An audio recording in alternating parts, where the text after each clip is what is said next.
Hello, my dear friends and students. I, Sir Harsh Gera, welcomes you to my channel Shiv Harsh Education. This is first doubt class. In this class, we are going to talk about theta notation, which is a part of asymptotic notation. So doubt रहता है theta notation या omega notation या big O notation के regarding कि हम कौन सी values को जो है वो सिलेक्ट करें या ना करें. सो इसी डाउट को रिमूव करने के लिए हमने जो है वो ये डाउट क्लास बनाई. इसमें हम पहले थोड़ी बहुत चीजें समझेंगे कि क्या चीज हमें इसमें इंपॉर्टेंटली सिलेक्ट करनी होती है और क्या चीज हमें इसमें रिजेक्ट करनी होती है. इसी के साथ साथ हम 1 और 2 एग्जांपल के थ्रू भी इसको और क्लियर कर लेंगे. Let's get started. तो बात करते हैं थीटा नोटेशन की. जैसा कि हम जानते हैं थीटा नोटेशन में हम अपर बाउंड और लोअर बाउंड दोनों को कंसीडर करके चलते हैं. यानी कि जो थीटा नोटेशन का फॉर्मूला था वो क्या फॉर्मूला था, C1 multiply by G of n less than equal to f of n less than equal to C2 G of n for all n is greater than equal to n0. So अब हम इसको समझते हैं थोड़ा बहुत कि ये है क्या और क्यों हमें इसमें क्या चीजें सिलेक्ट करनी होती है, क्या चीजें हमें इसमें रिजेक्ट करनी होती है. इसी से ही होप सो आपके जो डाउट्स हैं वो भी क्लियर हो जाए. सबसे मेन थिंग क्या होती है, to study function growth efficiently we reduce the function down to the important part. यही हमारा सबसे मेन रोल प्लेयर है यहाँ पे कि हम क्या करते हैं, हमारा जो हमें फंक्शन दिया गया है उस फंक्शन को अच्छे से समझने के लिए हम क्या करते हैं, उसको एक इंपॉर्टेंट पार्ट पे रिड्यूस करते हैं कि खाली हम उसी इंपॉर्टेंट पार्ट को ही यूज करते हैं. अब इसको हम एग्जांपल के थ्रू समझ लेते हैं. जैसे कि हमने सपोज करा लेट fn, जो फंक्शन ऑफ n है वो क्या है हमारा यहाँ पे, फंक्शन ऑफ n जो है वो 3n square plus 5n plus 2. तो ये हमारा एक फंक्शन है, ठीक है. अब हमें इसको रिड्यूस करना है इसके इंपॉर्टेंट पार्ट पे. तो हम किस तरीके से करेंगे, in this function the n square terms dominate the function. n square term जो है वो क्या करती है, डोमिनेट्स करती है किसको, फंक्शन को. यानी कि n स्क्वायर जो है वो मैक्सिमम पोजीशन पे है. n की मैक्सिमम पोजीशन जो है वो इस केस में क्या है, n स्क्वायर है. अलग अलग में अलग अलग हो सकती है, किसी में n क्यूब हो सकती है, किसी में कुछ, तो वो भी अभी हम बात करेंगे. अब क्या dominate terms are what we are interested in reducing a function. Dominate terms जो होती है उसी में ही हम जो है वो इंटरेस्टेड होते हैं अपने फंक्शन को रिड्यूस करने के लिए. उसके अलावा in this we ignore all constant and coefficient and look at the higher order term concerning n. अब इसका क्या मतलब है, ये आपका जो डाउट था वो यहाँ पे क्लियर हो जाना चाहिए. होप सो कि डाउट क्या था कि हम क्या करते हैं कि 3n की जगह 3n प्लस 1 ले सकते हैं या 3n प्लस 2 ले सकते हैं, बट नहीं ले सकते. उसका रीजन सिर्फ ये है कि हम इसको रिड्यूस करेंगे और कोएफिशिएंट और कांस्टेंट को रिजेक्ट करेंगे, उन्हें हम यूज नहीं करेंगे. इसीलिए जो है वो हम ये नहीं कर सकते कि 3n प्लस 2 अगर हमारा क्वेश्चन है या यही केस अगर ले लें हम 3n square plus 5n plus 2, ये जो है वो 3n स्क्वायर प्लस 5n से जो है वो बड़ा नहीं. और उस साइड अगर हम बात करें तो 4n स्क्वायर से जो है या फिर 3n square plus 5n plus 3 नहीं ले सकते, क्योंकि हम कोएफिशिएंट और कांस्टेंट को जो है वो रिजेक्ट करेंगे और रिमूव करेंगे, हम उन्हें यूज नहीं करेंगे. हमारा मेन फोकस कहां रहेगा, higher order of term n. जो टर्म n का हायर ऑर्डर है, यहाँ पे n है बट n का हायर ऑर्डर क्या है, n स्क्वायर. तो हम यहाँ पे किसको कंसीडर करके चलेंगे, n स्क्वायर को. होप सो ये आपका डाउट था क्लियर हो गया हो मे बी, और अगर क्लियर नहीं हो तो हम आगे एग्जांपल भी करेंगे इसी वीडियो में, सो वो क्लियर हो जाए. देन जैसे कि हम जानते हैं बिग ओ में हम क्या करते हैं, अपर बाउंड को कंसीडर करके चलते हैं, ठीक है. ओमेगा में लोअर बाउंड को और थीटा में दोनों को.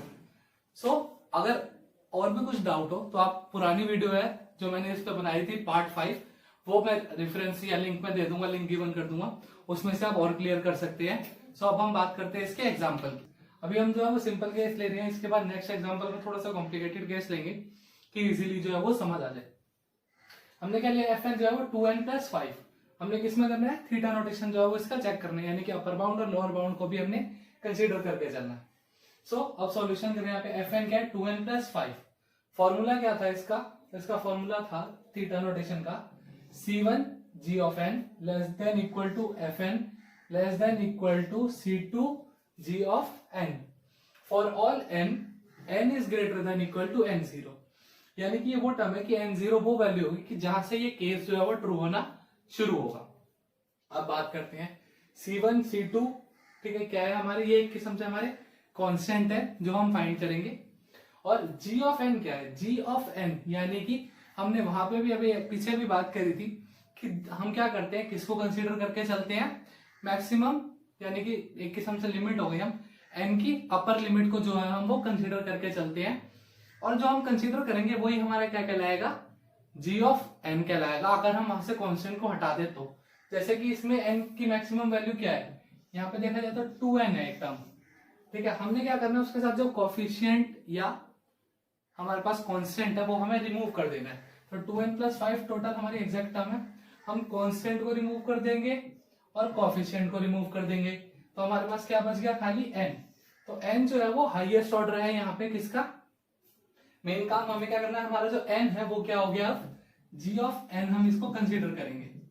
तो ये क्या हमारा n हो गया, g ऑफ n।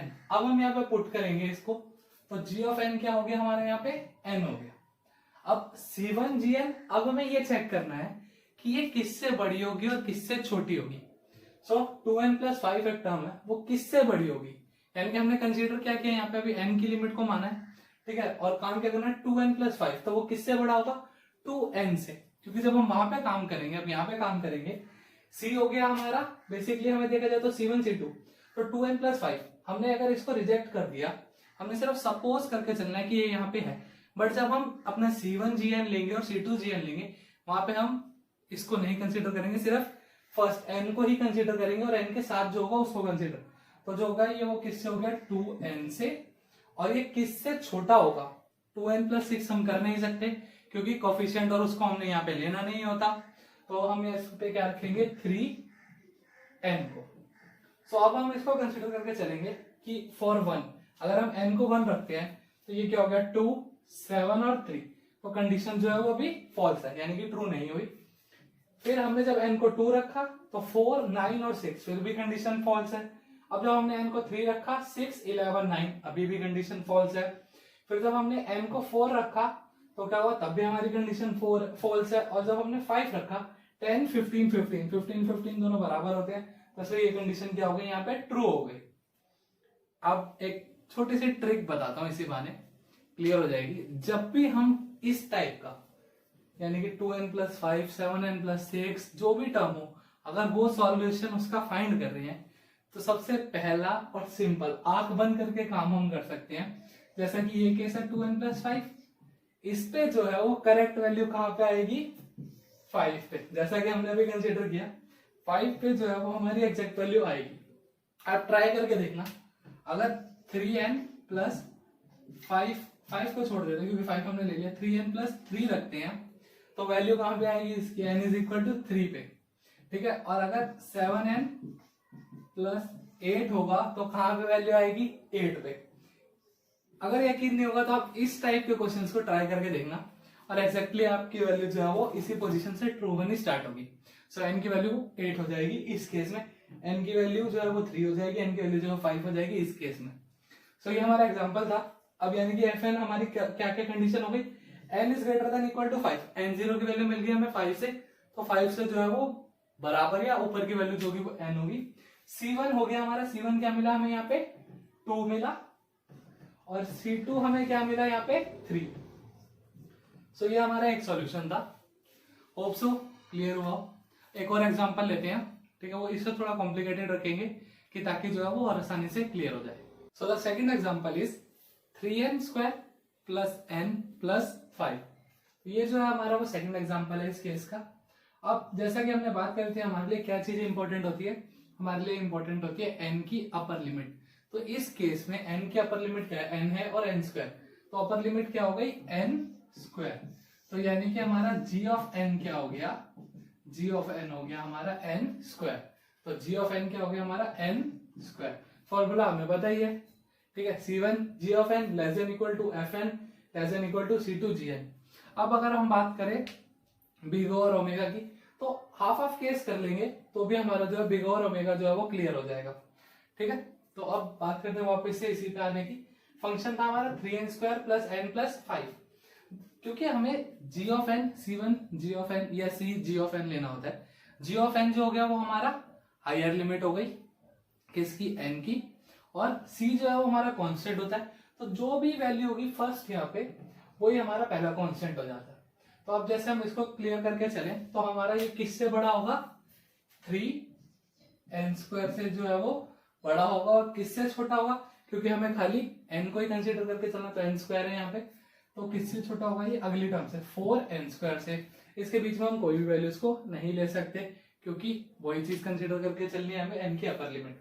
तो 3 होती है, 3 के बाद 4 होता है। ये नहीं है कि हम 3 के बाद 3.5 ले लेंगे, 3 पॉइंट कुछ ले लेंगे या 3 में कुछ ऐड कर देंगे, नहीं कर सकते, क्योंकि हमें कोफिशिएंट को और कांस्टेंट को रिमूव करना है, इग्नोर करना है। तो ये हमारा मैटर यहाँ पे क्लियर हो गया होगा। अब हमने जब 1 के केस में चेक करा, फॉर 1 पे क्या हो गया 3, 9 और 4, यानी कि कंसीडर नहीं हुआ, अभी ये ट्रू नहीं हुआ, फॉल्स है। सेकंड जब हमने n को 2 के लिए चेक करा तो 12, 19 और 8, अभी भी कंडीशन जो है वो क्या है, फॉल्स है। और जब हमने 3 पे चेक करा 27, 35, 36, तो कंडीशन क्या हो गई हमारी, ट्रू हो गई। तो यानी कि हमें हमारी सारी वैल्यूज मिल गई। n क्या मिली हमें हमारी 3, सो 3 हो गया, n is equal to greater than equal to क्या हो गया 3 हो गया, ठीक है। और C1 क्या हो गया हमारा यहाँ पे 3, और C2 क्या हो गया हमारा 4। तो इस तरीके से जो हम थीटा नोटेशन करते हैं, अगर हम हाफ ऑफ पार्ट में डिवाइड कर ले कि अगर खाली अपर बाउंड चेक करें या लोअर बाउंड चेक करें, तो वो हमारा बिग ओ और ओमेगा नोटेशन जो है वो यहीं से क्लियर हो सकता है। Hope you understand and make your doubts clear. अगर अभी भी डाउट होता है तो कोई दिक्कत नहीं है, आप दोबारा पूछ सकते हैं, और कोशिश करूंगा कि और सिंपल वे में जो है वो मैं आपके डाउट्स को क्लियर कर सकूं। Hope you like the video, thank you.